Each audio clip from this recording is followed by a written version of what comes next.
Good morning students. आज हम सीखेंगे ऑस्कुलेटिंग प्लेन के बारे में।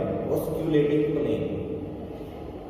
प्लेन के बारे में सीखेंगे। उससे पहले एक डेफिनेशन है function of class m। Function of class m। Function of class m का मतलब बच्चों एक रियल वैल्यू फंक्शन जो डिफाइन हो किसी इंटरवल के अंदर, यदि उसका mth ऑर्डर डेरिवेटिव कंटिन्यूस है, किसी फंक्शन का mth डेरिवेटिव कंटिन्यूस होना चाहिए, तब उसको कहेंगे कि वो क्लास m का फंक्शन है। क्लास m का फंक्शन है। इसकी डेफिनेशन किस तरह है? A real value function defined in an interval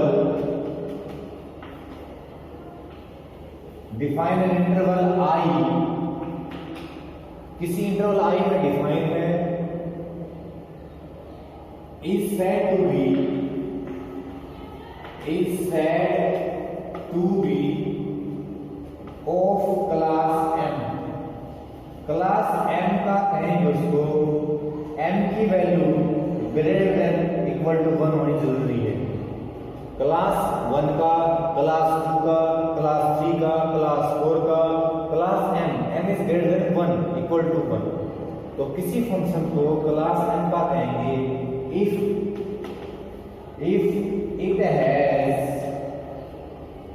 it has continuous derivative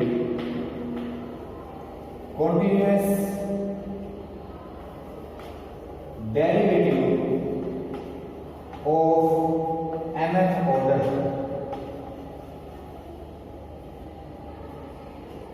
order at every point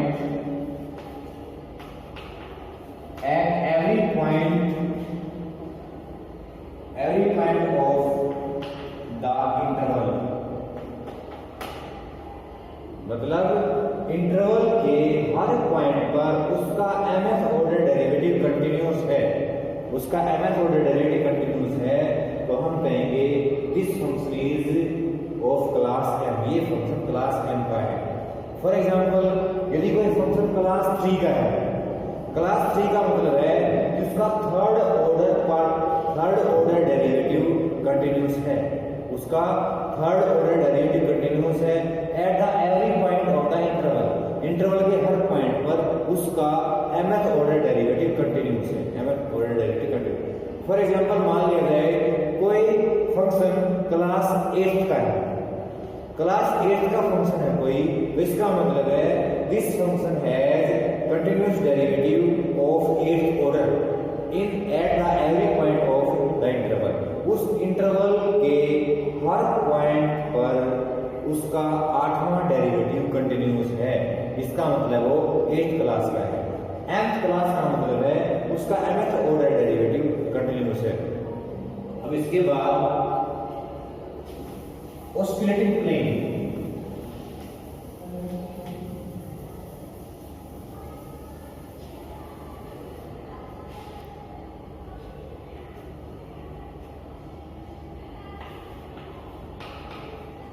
osculating plane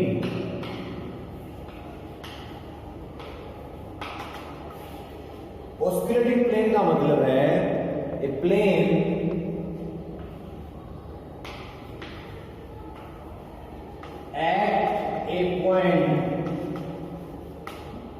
at a point P on the curve of class 2। Class 2 की curve होनी चाहिए। Class 2 की curve होनी चाहिए। Class 2 का मतलब है कि उस कर्व का सेकंड ऑर्डर डेरिवेटिव कंटिन्यूस होना चाहिए जिस इंटरवल में वो कर्व डिफाइन करती है। A plane at a point P on the curve of the class 2 is limiting position of a plane which is contained tangent line at P and neighboring point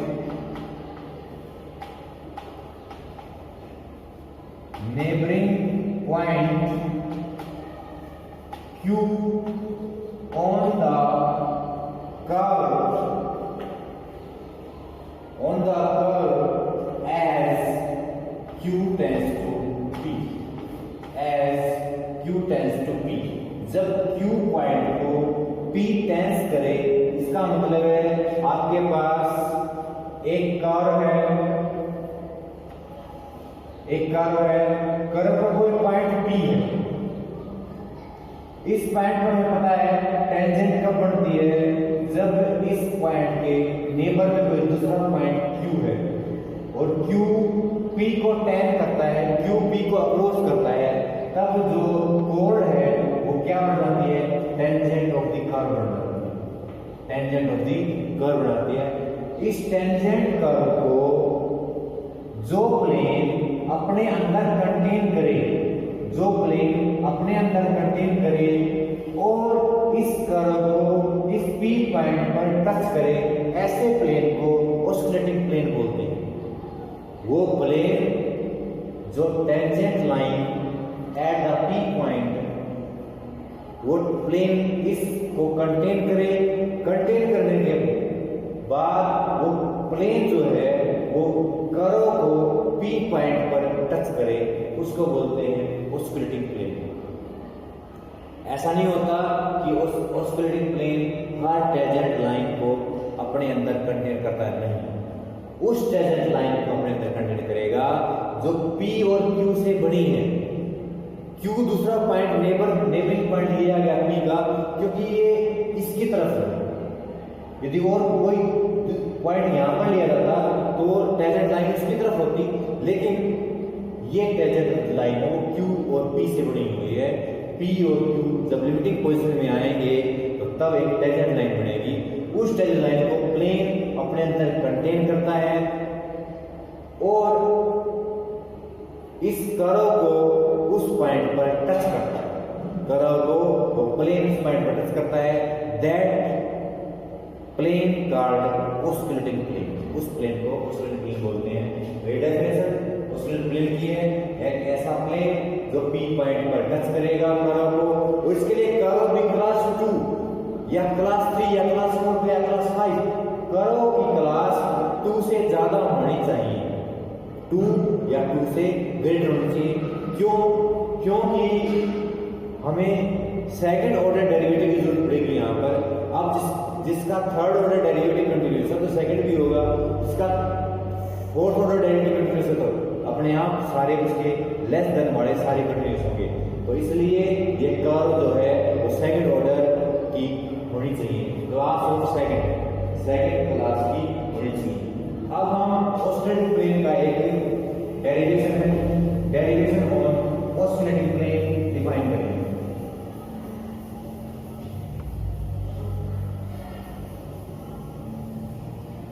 derivation of oscillating plane, इसके लिए आपके पास एक curve है,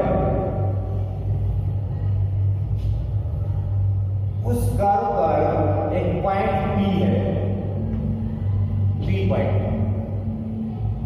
उस curve पर दूसरा point Q है,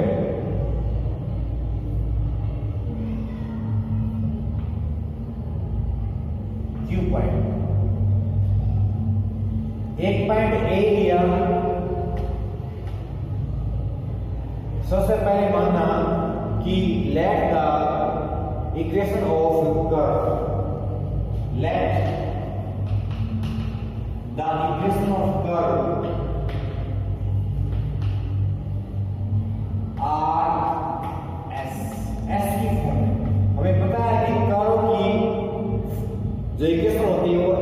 form में हो सकती है, कर्व की इक्वेशन टी की फॉर्म में हो सकती है। जैसे r is equal to t cube i plus t square j plus 6t k। This is equation of curve x y z are function of a single variable t। Single variable t के function है x y z। x y z are function of single variable t. Then this curve is in the space. Curve in space. जो curve space के अंदर होती है उसकी equation ऐसी होती है कि x y z are function of single variable t। Function of single variable t के फंक्शन होते हैं। लेकिन जब इस t को s में चेंज किया जाता है तो उसको बोलते हैं this curve is also curve space but normal form. जब कर्व की इक्वेशन s की फॉर्म में होती है तो t की फॉर्म में है। जब s की फॉर्म में होती है तो उसको बोलते हैं normal form of the curve. Normal form of the curve. Curve की नॉर्मल फॉर्म कहलाती है, नॉर्मल फॉर्म। तो हमने नॉर्मल फॉर्म लिया है। s का मतलब होता है length of arc, length of arc. तो आपके पास हमने इक्वेशन ऑफ कर्व ली है इस फॉर्म में। Let P and Q are 2 points on curve and A is a point on the curve such that A एक पॉइंट है कर्व पर इस तरह है कि A P equal to S metre. Arc of length, length of arc, इस arc की length S metre है और A Q equal to S plus delta S, delta S, S plus delta S। AQ equal to S plus delta S, S plus delta S। तो ये AQ, A से Q तक का पता लगा, A से P तक का पता लगा। ये हमें लिखा है, इसकी इक्वेशन RS में मानी गई है और इसको हम डिफाइन करेंगे कि किस तरह ऑस्किलेटिंग प्लेन की इक्वेशन आएगी। हमें डेरिवेशन देना है equation of oscillating plane. Oscillating plane की इक्वेशन निकालनी है, तो उसके लिए हमें आर एस कर्व की इक्वेशन मानी, उसके बाद हमें A point, B point, Q point माने कर्व के ऊपर।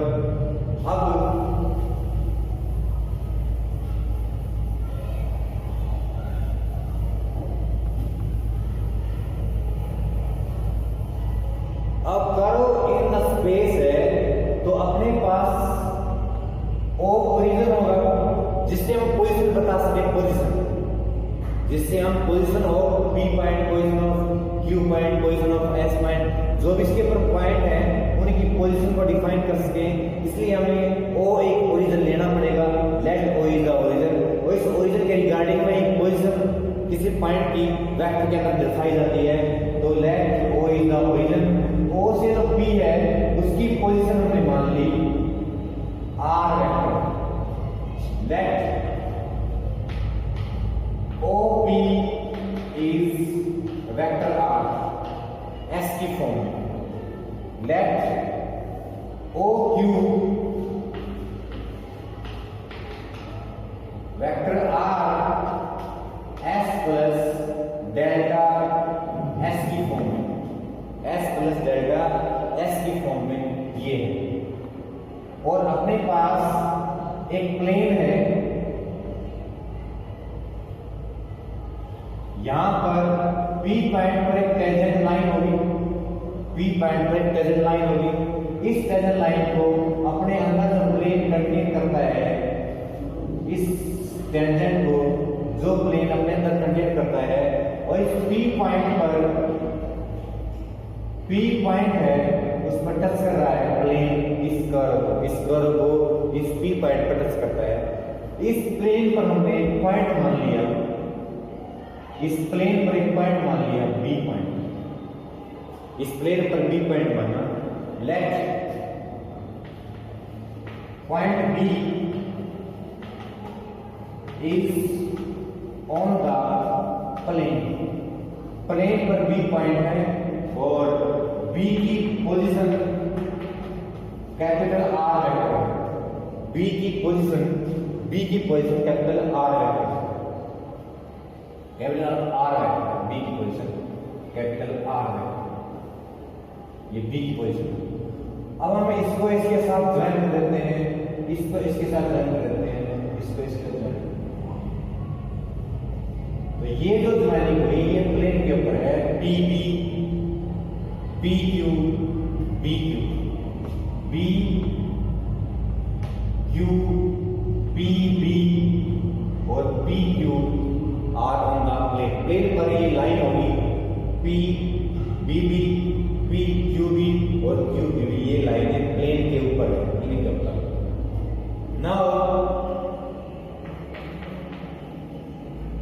Now PB vector and tangent line जो होती है उसका एक यूनिट वेक्टर होता है, मैंने बताया था कि टेंजेंट लाइन के अलोंग एक यूनिट वेक्टर होता है P, उसको हम R डैश भी कह सकते हैं, R dash, T is unit vector R dash. इसका एक और नाम होता है derivative with respect to S, R का डेरिवेटिव S के रिस्पेक्ट में वो यूनिट वेक्टर होता है। T unit vector along the tangent line, tangent line के अलोंग में T यूनिट वेक्टर है टेंजेंट लाइन के अलोंग में और एक P। Now this vector R lie on the same plane, R coplanar, ये कोप्लेनर है। P एक वेक्टर T, एक वेक्टर PB, एक वेक्टर PQR, कोप्लेनर क्यों है? प्लेन के ऊपर B माना गया है, प्लेन के ऊपर PB है क्योंकि P कर्व के ऊपर ये टेंजेंट लाइन यहां से गई है, जो प्लेन टेंजेंट लाइन को अपने कंटेन करेगा, टेंजेंट लाइन के ऊपर जो भी पॉइंट होगा वो भी इस प्लेन के ऊपर ही होगा। और Q अपने पास लिमिटिंग पोजीशन है, वो भी प्लेन के ऊपर ही होगा। प्लेन के ऊपर P B Q पॉइंट्स हैं, उनसे जो वेक्टर बने हैं वो ही प्लेन के ऊपर लाई करेंगे, इसलिए ये कोप्लेनर होंगे। और जो वेक्टर कोप्लेनर हो तो आपके पास फॉर्मूला पता है, यदि तीन वेक्टर कोप्लेनर है तो उनकी स्केलर ट्रिपल प्रोडक्ट जीरो होती है। स्केलर ट्रिपल प्रोडक्ट क्या होती है? जीरो होती है। PB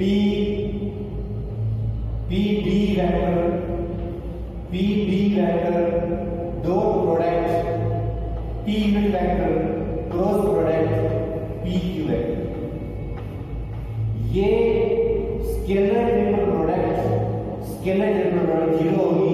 क्यों जीरो होगी? क्योंकि कोप्लेनर की वजह से ये जीरो होगी।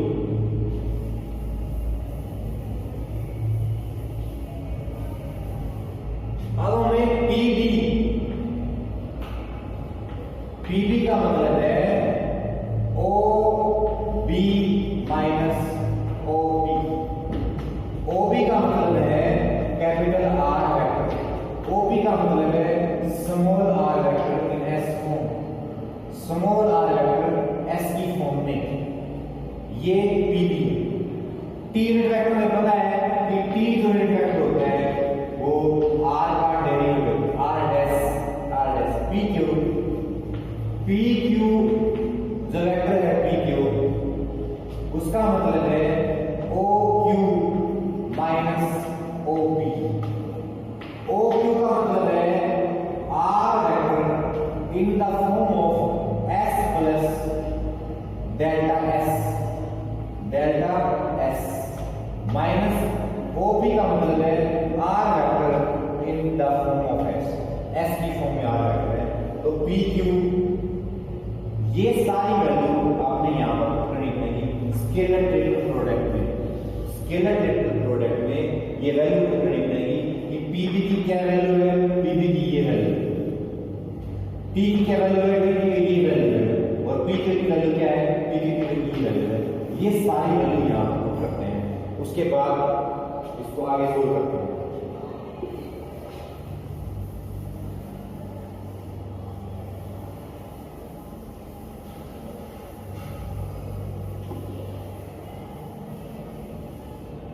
हमारे पास क्या था, P B dot product P unit vector cross product P Q vector equal to 0। P B का मतलब था R minus small R S की फॉर्म में, डॉट प्रोडक्ट पी का मतलब था आर वेक्टर का डेरिवेटिव, इसकी फॉर्म में, multiply cross product P Q का मतलब है R vector S plus delta S minus R vector S की फॉर्म में, ये आपके पास इक्वल टू 0, ये आपके पास। अब हमें इस वेक्टर की वैल्यू निकालने की जरूरत है। आपके पास R S plus delta S का क्या मतलब है, by Taylor theorem. Taylor theorem कहती है कि आपके पास F of A plus H है, तो टेलर थ्योरम कहती है कि एफ ऑफ ए लिखना पड़ेगा प्लस एच, एफ का डेरिवेटिव करना पड़ेगा प्लस 1/2 फैक्टोरियल, एच का स्क्वायर फंक्शन का डबल डेरिवेटिव करना पड़ेगा प्लस 1/3 फैक्टोरियल, एच का क्यूब फंक्शन का ट्रिपल डेरिवेटिव करना पड़ेगा, सो ऑन चलता रहेगा। दिस इज टेलर थ्योरम, इसको बोलते हैं टेलर थ्योरम। ये टेलर थ्योरम में बताती है कि F of A plus S is Taylor series. तो हमने इसकी भी टेलर सीरीज निकाली है। ये टेलर सीरीज मिलेगी R in the form of S plus delta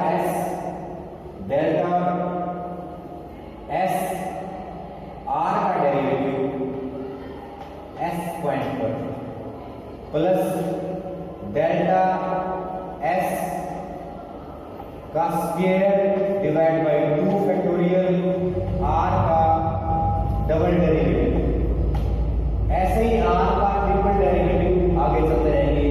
ये by the Taylor expansion,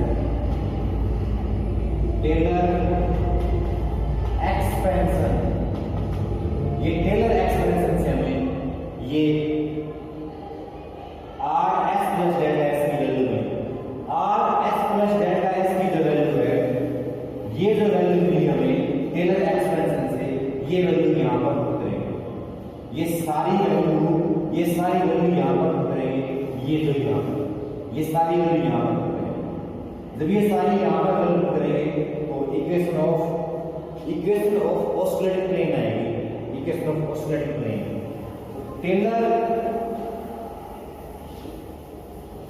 Taylor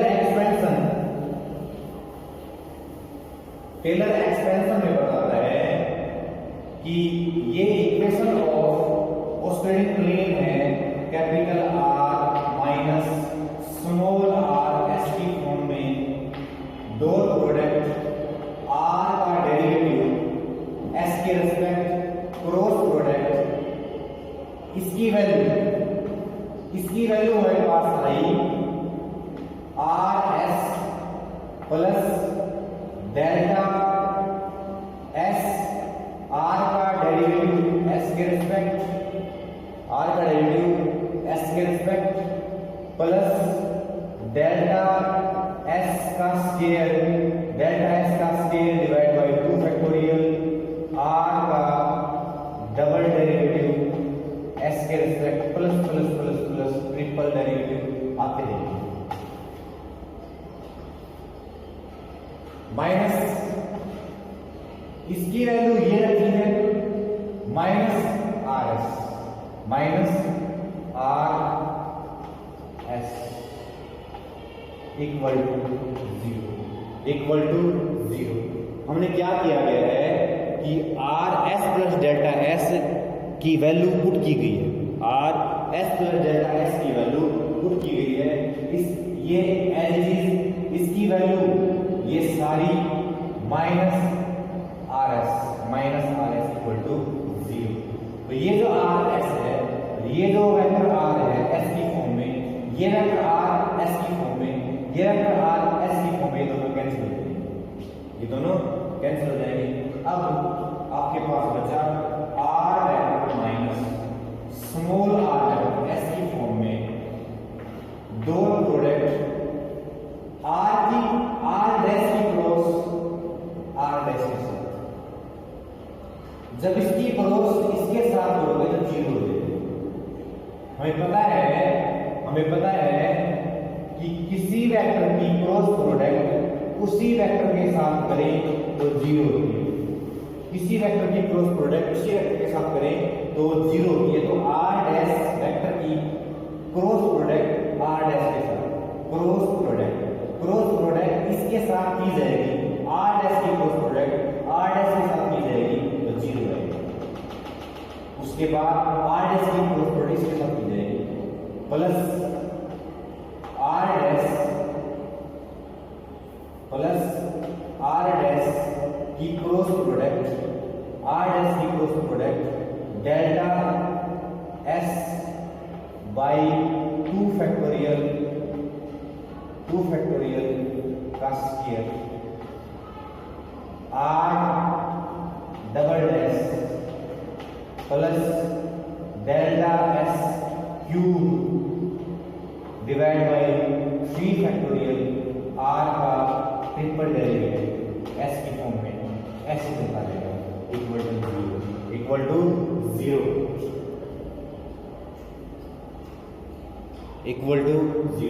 आपके पास ये आया। अब आपको इसको सोल्व करना है और इक्वेशन ऑफ ऑस्किलेटिंग प्लेन है, इसको सोल्व करते हैं।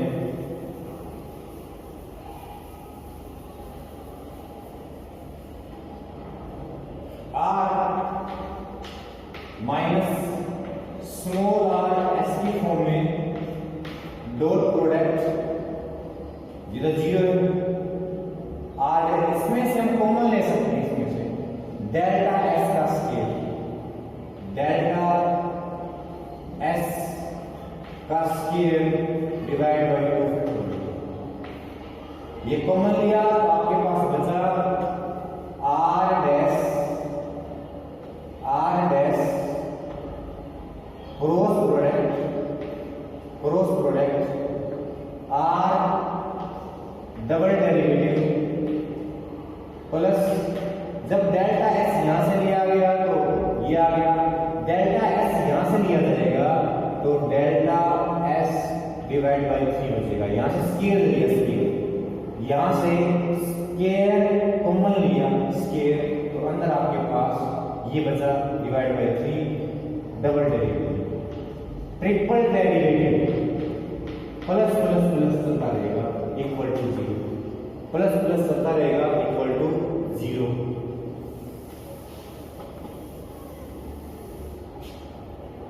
आर माइनस ये जो कांस्टेंट है ये आपके पास जीरो में चला जाएगा, ये कांस्टेंट जीरो भेज दो तब आपके पास बचेगा आर माइनस एस की फॉर्म में R vector dot product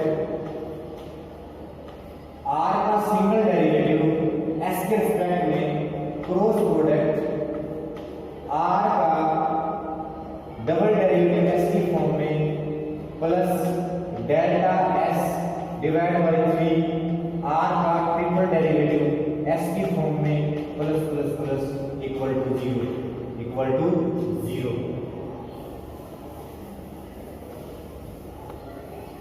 now limiting position का मतलब है, हमें पता है कि जो ऑस्किलेटिंग प्लेन होता है वो लिमिटिंग पोजीशन पर डिफाइन होता है। लिमिटिंग पोजीशन है एक पॉइंट क्यू टेंस करेगा, एक पॉइंट क्यू क्रॉस करेगा पी को, जब पॉइंट क्यू P को क्रॉस करेगा तो delta S tends to 0, delta S tends to 0। जो डेल्टा S है वो टेंड्स 0 कर देगा, तो डेल्टा S 0 पर जाएगा, लिमिटिंग पोजीशन बताएगा, तो डेल्टा S टेंड्स टू 0 का मतलब है ये 0 हो जाएगा, आगे भी 0 हो जाएगा, वो सब 0 हो जाएंगे, आगे वाले सारे 0 0 हो जाएंगे, 0 0 जाएंगे सब आगे। अब आपके पास जो बचेगा लिमिटिंग पोजीशन की वजह से r minus vector r dot product